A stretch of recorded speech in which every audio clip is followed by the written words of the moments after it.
इंदौर में यूं तो रोजाना करोड़ों का व्यापार होता है, लेकिन जब रात में चेकिंग की जा रही, इसी दौरान होटल के पास संदिग्ध खड़ी कार को चेक किया गया तो उसकी डिक्की में 1 करोड़ 18 लाख रुपए नगद रखे हुए पाए गए,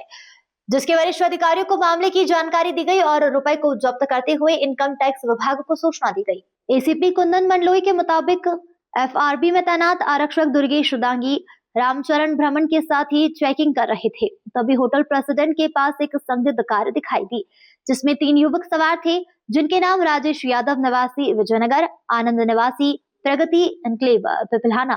और प्रभात अग्रवाल निवास गणेश धाम कॉलोनी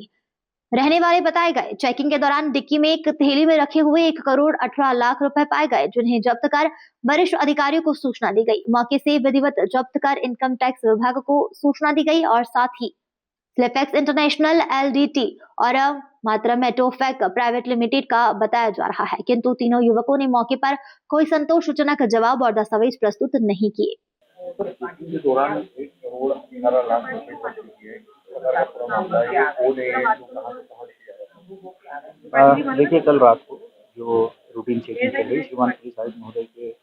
निर्देशानुसार और साथ ही एडिशनल डीसीपी सर के आदेशानुसार सघन जो चेकिंग चल रही है, उसी तारतम्य में कल